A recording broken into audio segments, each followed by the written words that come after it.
Schopenhauer admirait profondément les stoïciens. Il citait leurs textes avec régularité et surtout, il porta leurs idées sur le détachement social jusqu'à leurs conclusions les plus radicales. Vous pratiquez déjà la dichotomie du contrôle. Vous savez que l'opinion des autres échappe à votre emprise. Parfait. Schopenhauer va vous montrer ce qui se passe lorsque l'on prend vraiment ses principes au sérieux. Cette vidéo n'est pas une trahison du stoïcisme, c'est son prolongement naturel. Marc Aurèle écrivait dans la solitude, se retirait régulièrement du monde. Il savait quelque chose que Schopenhauer a clarifié avec une lucidité implacable, l'intelligence profonde mène naturellement à la solitude. Si vous vous demandez pourquoi votre pratique stoïque vous éloigne parfois socialement, si vous sentez un décalage grandissant avec le monde moderne, cette exploration va tout éclairer. Prêt pour une vérité sans filtre?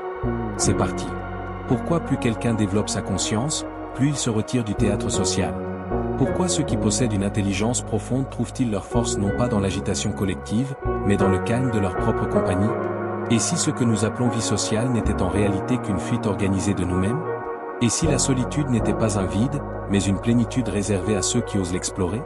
Arthur Schopenhauer, philosophe implacable, articulait cette vérité avec précision chirurgicale. Cette réflexion n'est pas pour ceux qui cherchent le réconfort dans les mensonges collectifs, mais pour ceux qui ressentent une distance croissante avec le monde, qui trouvent plus de sens dans une heure de réflexion que dans une année de conversation, qui savent que leur solitude n'est pas une faiblesse, mais peut-être leur plus grande force. Nous allons examiner ensemble pourquoi l'intelligence véritable conduit presque invariablement au retrait social. Et je vous garantis qu'à la fin, vous ne verrez plus jamais votre besoin de solitude comme un défaut. Avant de plonger plus profondément, si vous êtes quelqu'un qui valorise la vérité même lorsqu'elle dérange, qui préfère la profondeur à la popularité, abonnez-vous, activez les notifications et partagez vos réflexions dans les commentaires. Schopenhauer a observé une réalité que notre époque hyperconnectée refuse de voir, la majorité de ce que nous appelons socialisation n'est qu'un bruit mental sophistiqué. Il ne s'agit pas seulement du vacarme des conversations incessantes, mais du bruit psychologique, les opinions non sollicitées qui polluent notre jugement, les émotions des autres qui contaminent notre état intérieur, les attentes sociales qui nous éloignent de notre trajectoire authentique. Imaginez votre esprit comme un lac de montagne.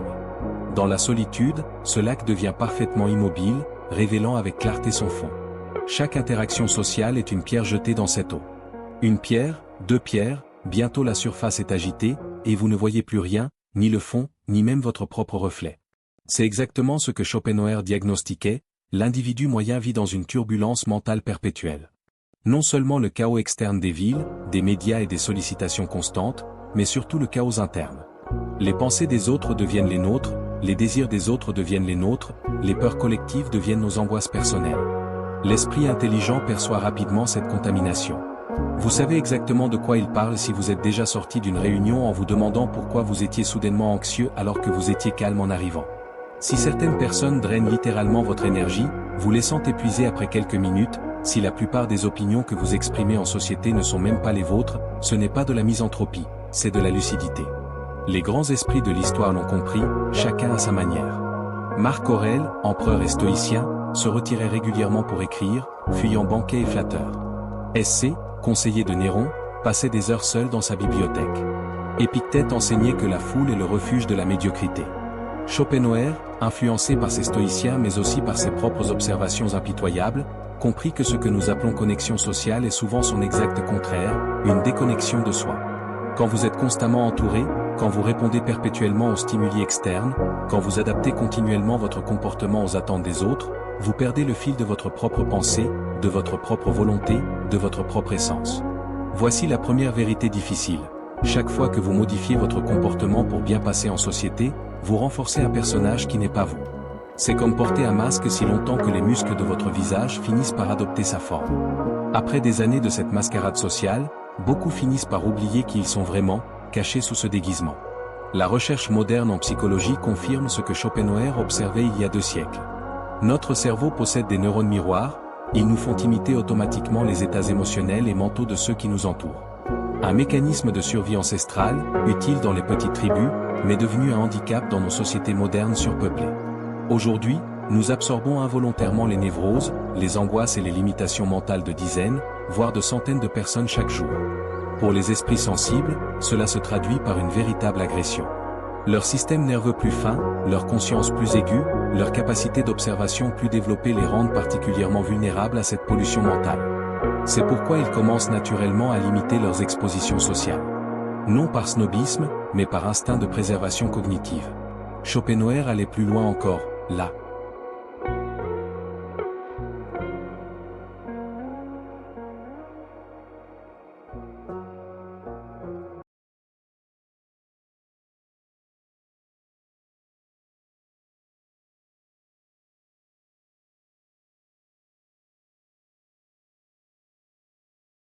Plupart des gens ne cherchent pas la compagnie pour partager ou grandir, mais pour fuir. Fuir quoi? Eux-mêmes. Le vide intérieur, l'absence de pensée propre, l'incapacité à supporter leur propre compagnie plus de quelques minutes. Observez la réaction de la personne moyenne à un moment de solitude forcée. Immédiatement, elle saisit son téléphone. Elle allume la télévision. Elle cherche n'importe quelle distraction pour ne pas affronter le silence. Pourquoi? Parce que dans le silence émergent les questions fondamentales. Qui suis-je vraiment? Qu'est-ce que je veux réellement? Ma vie a-t-elle un sens? Ces questions terrifient ceux qui n'ont jamais développé de vie intérieure. Alors, on fuit dans le social, le divertissement, le bruit. On remplit chaque instant de stimulation externe pour ne jamais regarder à l'intérieur. Mais l'esprit intelligent ne peut pas fuir indéfiniment. Il exige cohérence, profondeur et sens. Les conversations superficielles le frustrent, les rituels sociaux vides l'épuisent, et les jeux de pouvoir ou de statut lui paraissent absurdes. Inévitablement, il commence à préférer sa propre compagnie à celle de la foule. Schopenhauer identifiait un phénomène fascinant. En société, nous ne montrons jamais notre vrai visage. Nous présentons une version édulcorée, acceptable, conforme. Mais cette performance constante a un coût énergétique immense.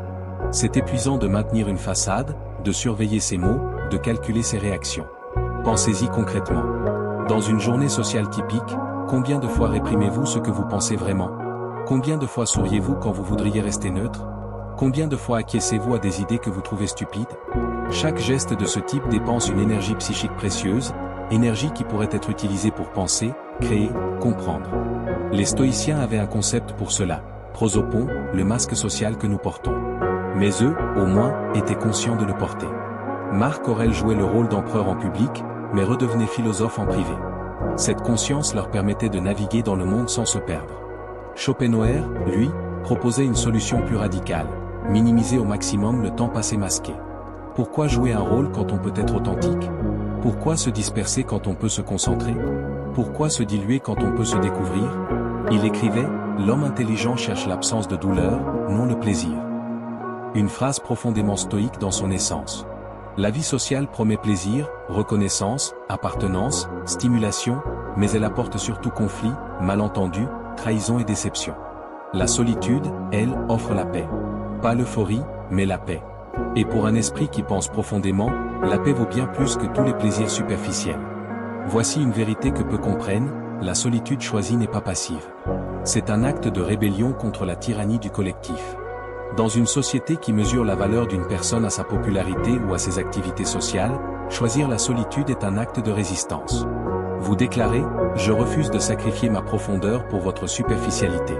Je refuse de troquer ma clarté contre votre confusion. Je refuse d'échanger mon authenticité contre votre approbation. Cette affirmation demande du courage. Un courage que Schopenhauer admirait chez les anciens cyniques grecs, ces philosophes qui vivaient selon leurs principes, même si cela les marginalisait. Diogène, dans son tonneau, se moquait d'Alexandre le Grand.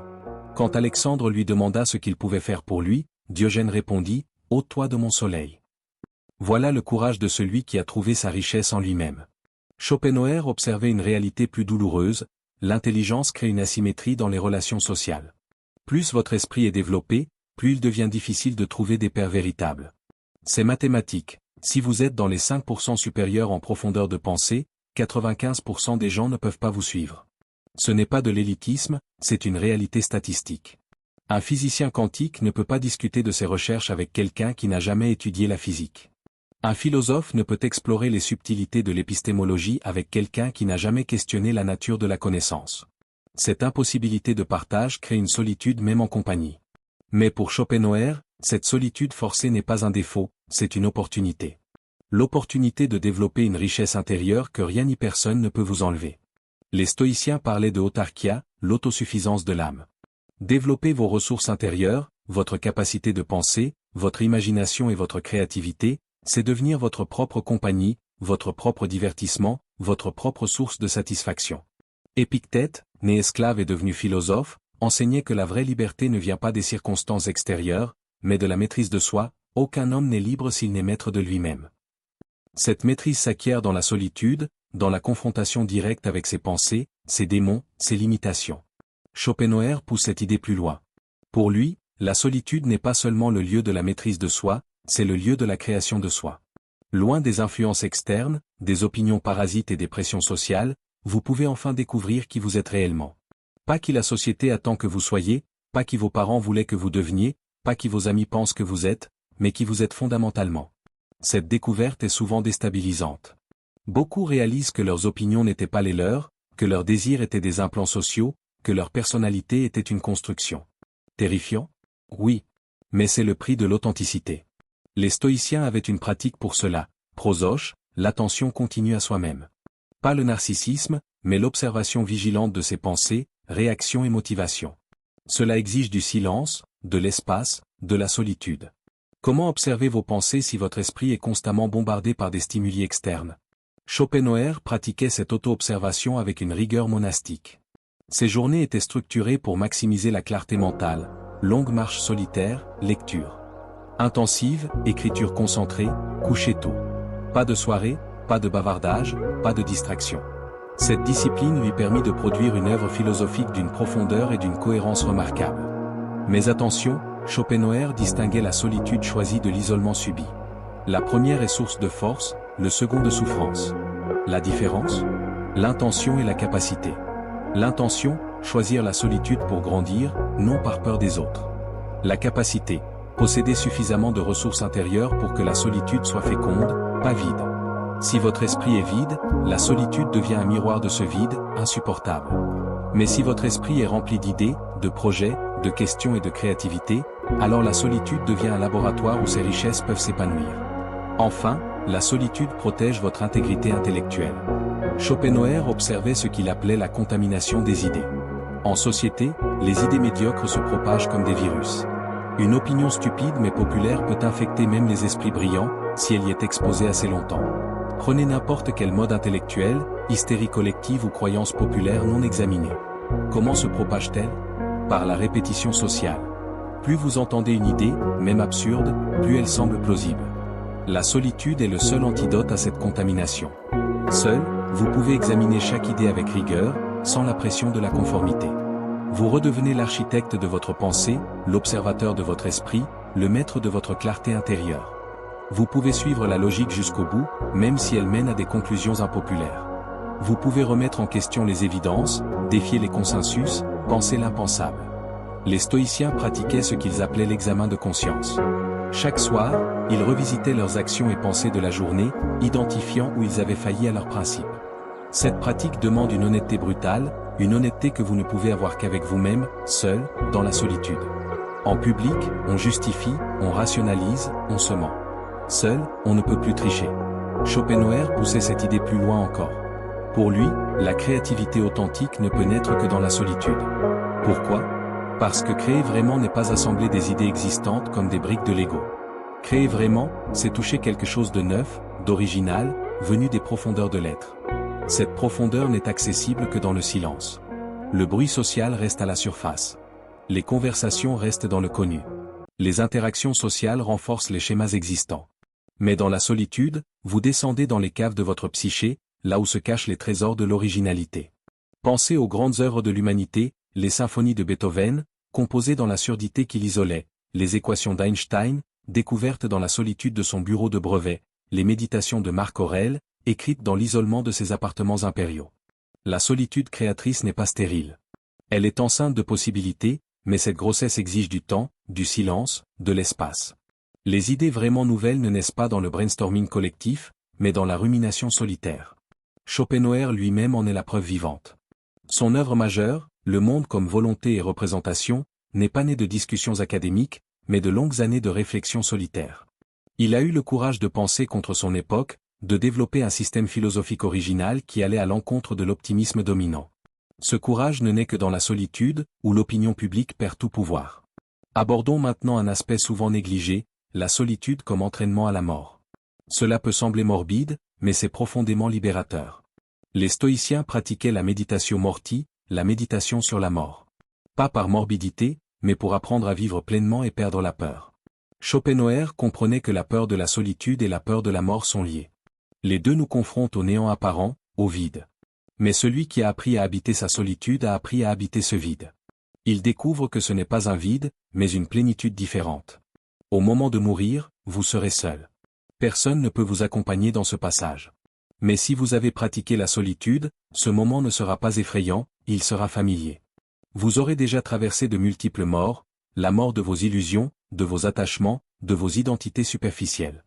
Les moines connaissent cette expérience. Qui étiez-vous avant la naissance de vos parents? Cette question ne peut être contemplée que dans la solitude absolue, où toutes les identités construites se dissolvent. Schopenhauer touchait cette vérité. Dans la solitude profonde, vous découvrez ce qui en vous ne meurt jamais. Cette découverte transforme tout. Vous n'avez plus besoin de l'approbation des autres, car vous avez touché quelque chose d'indestructible en vous. Vous n'avez plus peur du rejet, car votre essence ne peut être rejetée. Vous n'avez plus besoin de vous accrocher aux relations, car vous avez trouvé la relation fondamentale, celle avec votre propre être. Comment cultiver cette solitude féconde dans notre monde hyperconnecté? Schopenhauer avait ses routines, mais nous devons adapter ses insights à notre époque. D'abord, la solitude digitale. Schopenhauer n'avait pas de smartphone, mais s'il en avait eu un, il l'aurait jeté par la fenêtre. Ces appareils sont des machines à détruire la solitude. Même physiquement seul, vous restez connecté au bavardage collectif. Les notifications sont des intrus qui violent constamment votre espace mental. La vraie solitude aujourd'hui exige une déconnexion radicale. Éteindre ces appareils, créer des périodes régulières de jeûne digital complet, des heures, des jours, si possible, où aucune information externe n'entre dans votre esprit. C'est pendant ces moments que votre pensée propre peut enfin émerger. Ensuite, la solitude ambulatoire. Schopenhauer marchait 2 heures chaque jour, seul, sans but précis. Cette pratique combine mouvement physique et liberté mentale. Marcher seul, sans musique, sans podcast, sans distraction, permet à l'esprit de vagabonder, de faire des connexions inattendues, de résoudre des problèmes sans effort conscient. Les neurosciences confirment, le cerveau en mouvement dans la nature entre dans un état unique, propice à la créativité et à la résolution de problèmes. Les philosophes péripatéticiens savaient cela intuitivement. Les meilleures idées viennent en marchant. Enfin, la solitude matinale. Schopenhauer se levait à l'aube, quand le monde dormait encore. Ces heures précieuses, avant que le bruit du jour ne commence, sont les plus propices à la pensée claire. C'est le moment où votre esprit est frais, non pollué par les interactions de la journée. Marc Aurèle écrivait ses méditations le matin, avant d'endosser le rôle d'empereur. Ses écrits, jamais destinés à la publication, sont parmi les plus profonds de la philosophie stoïcienne. Il n'aurait jamais pu les produire au milieu du tumulte de la cour impériale. La solitude créative exige aussi un espace dédié. Virginia Woolf parlait d'une chambre à soi.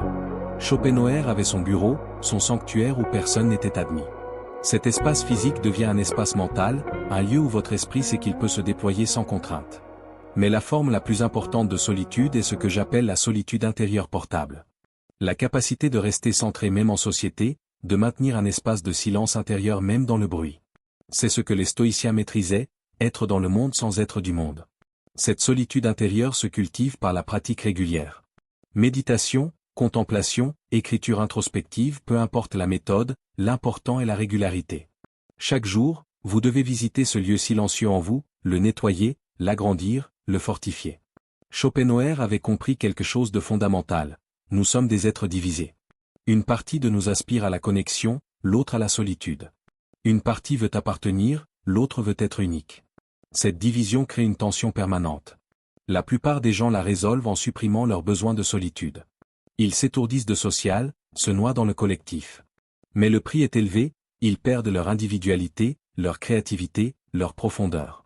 Les individus exceptionnels choisissent l'inverse. Ils acceptent l'attention, mais cultivent leur solitude, tout en restant capables d'interaction sociale quand nécessaire.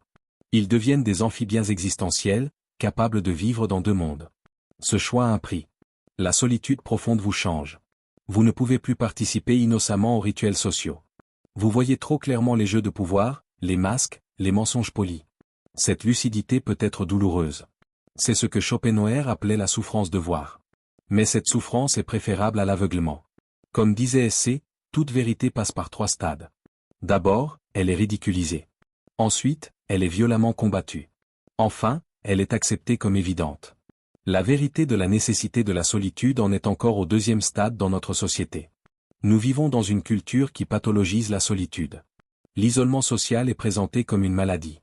On mesure le bien-être au nombre de connexions sociales. On prescrit de la socialisation comme un médicament.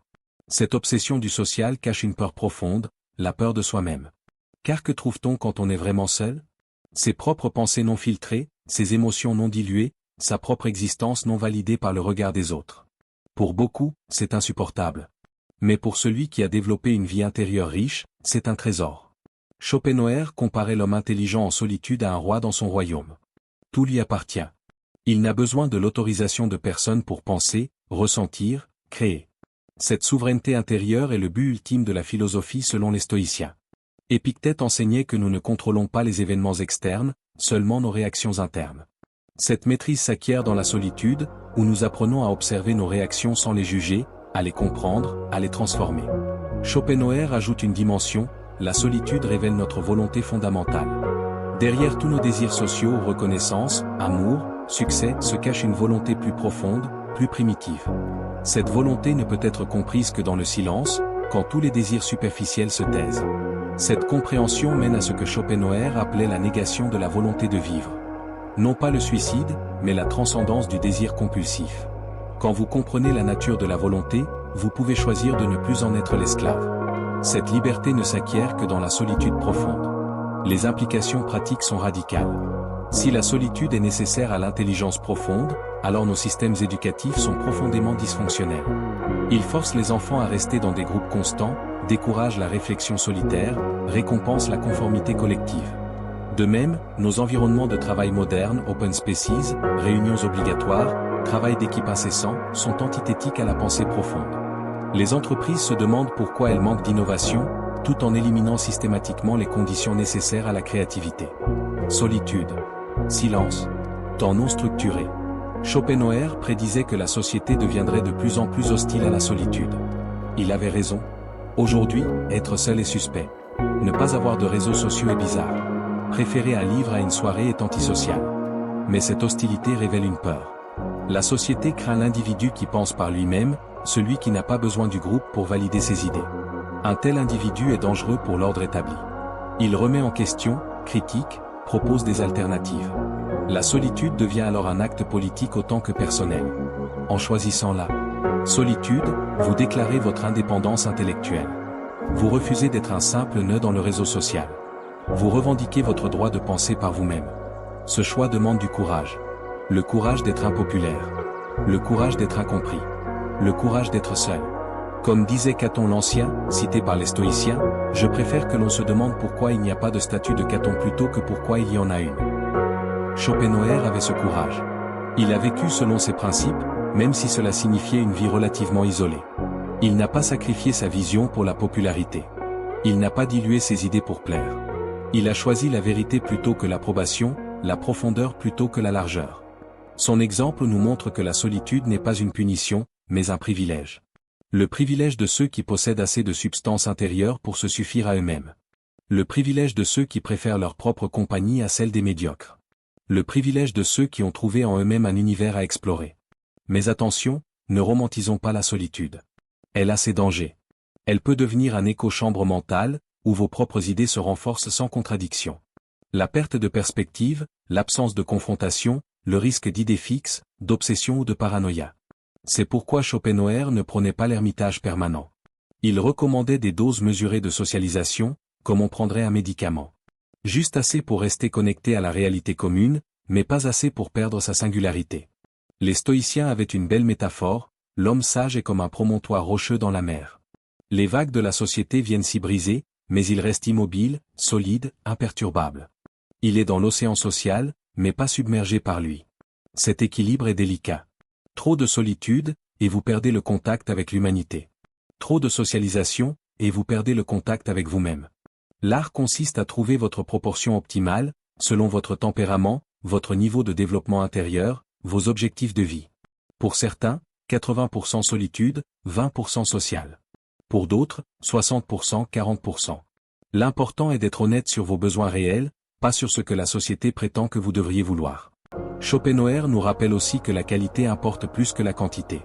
Une heure de conversation profonde avec un esprit compatible vaut plus que des années de bavardage superficiel. Un ami qui comprend votre besoin de solitude vaut plus que 1000 relations superficielles. C'est là que sa philosophie rejoint celle d'Aristote sur l'amitié véritable. L'amitié authentique ne demande pas la présence constante. Elle survit, prospère même, dans la distance. Deux esprits profonds peuvent ne pas se voir pendant des mois et reprendre leur conversation exactement où ils l'avaient laissée. Rare, mais précieux. Schopenhauer estimait qu'on a de la chance si l'on trouve 2 ou 3 telles personnes dans une vie. Mais ces quelques relations profondes valent plus que des milliers de connexions superficielles. Le paradoxe, c'est souvent dans la solitude que l'on devient capable de véritables amitiés. Quand vous n'avez plus besoin des autres pour combler un vide, vous pouvez les apprécier pour ce qu'ils sont, et non pour ce qu'ils vous apportent. L'amitié devient un choix, pas une nécessité. Et l'objection vient toujours, l'homme est un animal social. C'est vrai, nous avons évolué en groupe. Notre cerveau est câblé pour la connexion. La solitude prolongée peut causer des dommages psychologiques. Schopenhauer ne niait pas cela. Il observait simplement que ce qui est vrai pour l'espèce n'est pas forcément vrai pour l'individu exceptionnel. L'évolution optimise pour la moyenne, pas pour les extrêmes. Ce qui convient à la majorité peut être toxique pour la minorité pensante. C'est comme la nutrition. La diète optimale pour la population générale peut être inadéquate pour l'athlète de haut niveau. De même, le niveau de socialisation optimal pour la personne moyenne peut être étouffant pour le penseur profond. Reconnaître cela demande une humilité inversée, non pas se croire supérieur, mais accepter sa différence. Accepter que vos besoins ne correspondent pas à la norme. Accepter que ce qui rend les autres heureux vous rend misérable, et vice-versa. Cette acceptation est libératrice. Vous cessez de vous forcer dans des moules qui ne vous conviennent pas. Vous cessez de vous sentir coupable de vos préférences. Vous cessez de prétendre apprécier ce qui vous épuise. Schopenhauer nous offre aussi une consolation. Si vous vous sentez aliéné par la société, c'est peut-être bon signe. Cela signifie que votre esprit n'a pas été complètement colonisé. Que vous avez conservé une certaine indépendance de pensée. Que vous n'êtes pas devenu un simple rouage de la machine sociale. Cette aliénation peut être douloureuse, mais c'est la douleur de la croissance, comme une plante qui brise le sol pour chercher la lumière. La facilité sociale est souvent le signe d'une pensée superficielle. La difficulté sociale peut indiquer une profondeur en développement. Mais attention, cette difficulté ne doit pas se transformer en amertume. Le danger de la solitude prolongée est de devenir misanthrope, de voir les autres comme des idiots, des moutons, des automates. Schopenhauer lui-même flirtait parfois avec cette tentation, mais il comprenait que chacun fait ce qu'il peut avec ce qu'il a. Que la superficialité des autres n'est pas toujours de la mauvaise volonté, mais de l'incapacité. Que nous sommes tous limités, juste de manière différente. Cette compréhension mène à la compassion. Non pas la compassion condescendante de celui qui se croit supérieur, mais la compassion authentique de celui qui reconnaît la souffrance universelle. Car au fond, que cherchent ceux qui fuient dans le social? La même chose que celui qui fuit dans la solitude, l'apaisement de la souffrance existentielle. Les chemins diffèrent, mais la destination est la même. Certains cherchent la paix dans la foule, d'autres dans le silence. Certains dans le bruit, d'autres dans la tranquillité. Aucun chemin n'est intrinsèquement supérieur, c'est une question d'adéquation personnelle. Schopenhauer nous invite à une honnêteté radicale. Quel est votre chemin authentique? Non pas celui que vos parents ont tracé pour vous, ni celui que la société attend, ni celui qui impressionne, mais celui qui correspond à votre nature profonde. Pour beaucoup, ce chemin sera effectivement solitaire. Non par choix romantique, mais par nécessité existentielle. Parce que leur esprit a besoin d'espace pour respirer. Parce que leur créativité exige le silence. Parce que leur authenticité requiert la solitude. Si c'est votre cas, Schopenhauer vous offre plus qu'une justification philosophique, il vous offre une stratégie pratique. Il vous montre comment transformer ce qui pourrait être vécu comme une malédiction en bénédiction. Comment faire de votre différence une force. Car au final, c'est de cela qu'il s'agit. Non pas de fuir le monde, mais de trouver votre juste place en lui. Non pas de haïr l'humanité, mais de l'aimer depuis une distance qui préserve votre intégrité. Non pas de vous isoler, mais de vous connecter d'abord à vous-même pour pouvoir ensuite vous connecter authentiquement aux autres. La solitude, selon Schopenhauer, n'est pas une fin. C'est un moyen. Le moyen de devenir qui vous êtes vraiment. Le moyen de développer vos capacités uniques. Le moyen de contribuer quelque chose d'original au monde. Voici le paradoxe final, ce sont souvent ceux qui se retirent temporairement du monde qui l'y apportent le plus. Les innovations, les œuvres d'art, les découvertes scientifiques, les insights philosophiques. Tous naissent dans la solitude avant d'enrichir la collectivité. Einstein, travaillant seul sur la relativité, a plus contribué à l'humanité que s'il avait passé ce temps dans des cocktails. Beethoven, composant dans sa surdité solitaire, nous a donné plus que s'il avait été mondain. Schopenhauer, philosophant dans son isolement relatif, nous a légué plus que s'il avait été populaire. Cette contribution différée justifie moralement la solitude. Vous ne vous retirez pas par égoïsme, mais pour donner plus, pour donner mieux. Vous ne fuyez pas vos responsabilités sociales, vous les remplissez différemment. Tout le monde ne peut pas être Einstein ou Beethoven, mais chacun peut transformer sa solitude en contribution. Une idée originale, une création modeste, ou simplement en devenant un exemple vivant, montrer qu'une autre façon de vivre est possible. Car c'est peut-être là la contribution la plus importante, montrer par l'exemple que la course sociale n'est pas obligatoire, que le bonheur peut se trouver dans la simplicité solitaire, que la richesse intérieure vaut plus que la reconnaissance extérieure. Dans notre monde obsédé par la connexion, la visibilité, la validation sociale, votre solitude choisie est un acte de résistance. Vous rappelez que l'humain n'est pas qu'un animal social. Il est aussi un être pensant, créatif, contemplatif, qui a besoin de silence pour s'épanouir. Alors, comment conclure cette exploration? Peut-être en reconnaissant que Schopenhauer nous a légué non pas une prescription universelle, mais une permission. La permission d'honorer notre besoin de solitude sans culpabilité. La permission de choisir la profondeur plutôt que l'étendue. La permission d'être qui nous sommes vraiment, même si cela signifie être seul. Cette permission est précieuse dans un monde qui nous pousse constamment vers l'extérieur, qui nous dit que notre valeur se mesure à notre sociabilité, qui nous fait croire que la solitude est un échec. Schopenhauer nous rappelle que c'est peut-être l'inverse, la vraie faillite est de perdre son âme dans le bruit collectif. Le vrai succès est de préserver son intégrité intellectuelle. La vraie richesse est intérieure, invisible, incommunicable. Si vous ressentez l'appel de la solitude, n'y résistez plus. Ce n'est pas une pathologie à soigner, mais votre plus grande force. Le signe est que votre esprit demande de l'espace pour grandir. Que votre créativité cherche le silence pour s'exprimer. Que votre authenticité refuse les compromis. Bien sûr, trouvez votre équilibre. Ne tombez pas dans l'isolement destructeur. Maintenez quelques connexions profondes. Gardez un pied dans le monde commun. Mais n'ayez plus honte de votre préférence pour la solitude. Car en fin de compte, comme Schopenhauer l'a montré par sa vie et son œuvre, c'est dans la solitude que l'esprit humain atteint ses plus hauts sommets. C'est là que la pensée devient profonde, que la créativité devient authentique, que l'individu devient véritablement individuel. Et dans notre époque de conformisme massif, de pensée grégaire, de suivi aveugle, nous avons désespérément besoin de ceux qui pensent par eux-mêmes, qui questionnent les évidences, qui proposent des alternatives, qui montrent d'autres façons d'être humain. Ces individus ne naissent pas dans le bruit, mais dans le silence.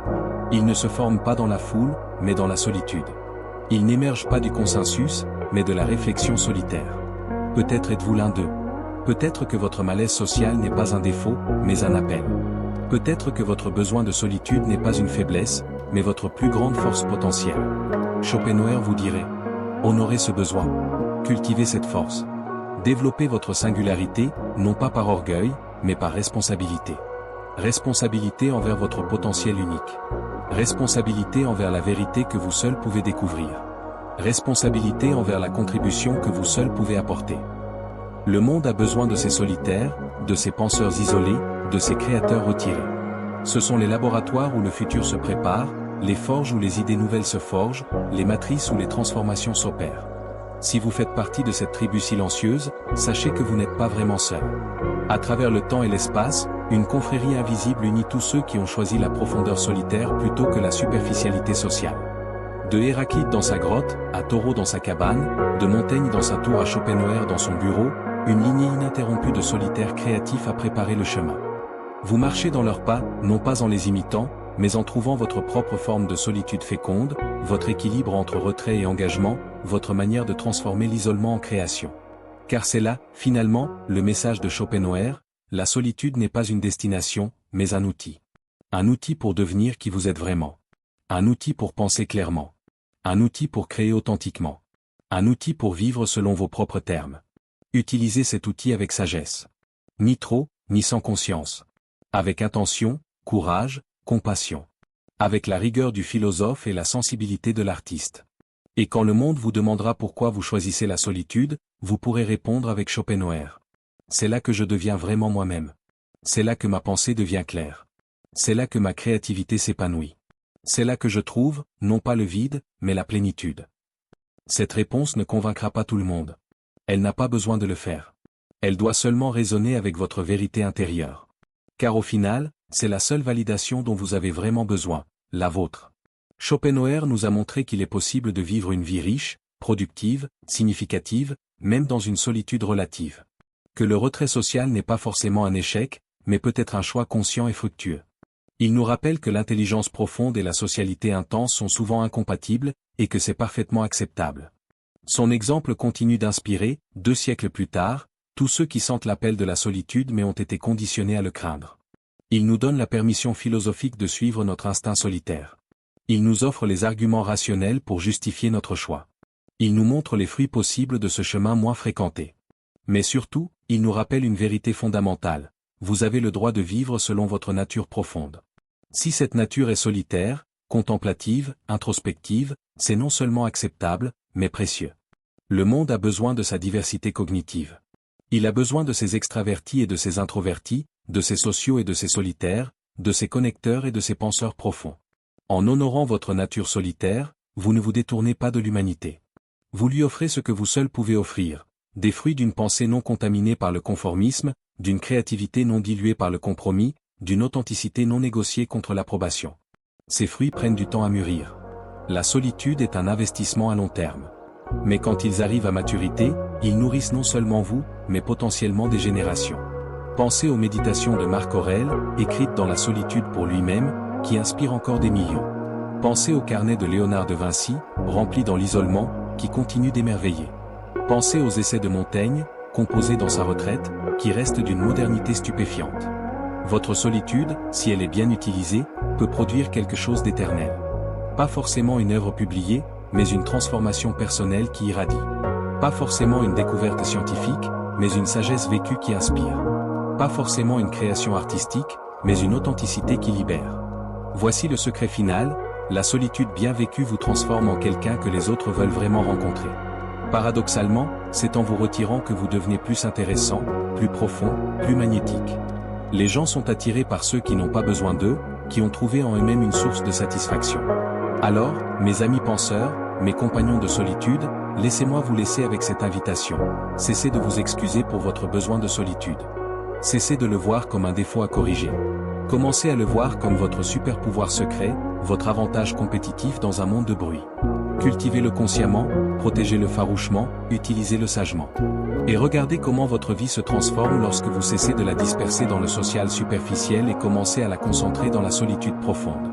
Schopenhauer avait raison, les esprits vraiment intelligents finissent par abandonner la vie sociale conventionnelle. Non pas par haine, mais par nécessité. Non pas par faiblesse, mais par force. Non pas par peur, mais par courage. Le courage de penser par soi-même, le courage de ressentir profondément, le courage de créer authentiquement, le courage d'être seul. Ce courage, vous l'avez. Sinon, vous n'auriez pas écouté jusqu'ici. Vous auriez fui dans le divertissement, dans le social, dans le bruit. Mais vous êtes resté. Vous avez écouté. Vous avez raisonné. Cela signifie que vous êtes prêt. Prêt à embrasser votre nature solitaire, prêt à cesser de lutter contre elle, prêt à la transformer en force. Le chemin ne sera pas toujours facile. Il y aura des moments de doute, de solitude douloureuse, de questionnement. Mais il y aura aussi des moments de clarté cristalline, de créativité explosive, de paix profonde que seule la solitude peut offrir. Et au bout du chemin, vous ne trouverez peut-être pas le bonheur au sens conventionnel. Mais vous trouverez quelque chose de plus précieux, l'authenticité, la cohérence entre qui vous êtes et comment vous vivez, l'alignement entre votre nature profonde et votre existence quotidienne. C'est cela, finalement, le cadeau de Schopenhauer. Non pas une philosophie pessimiste qui déprime, mais une permission libératrice. La permission d'être différent. La permission d'être solitaire. La permission d'être vous-même. Prenez cette permission. Utilisez-la. Vivez-la. Et découvrez par vous-même pourquoi les esprits les plus profonds ont toujours choisi la cathédrale du silence plutôt que le marché du bruit. Dans ce silence, dans cette solitude, vous ne perdez pas le monde. Vous gagnez vous-même. Abonnez-vous pour la suite.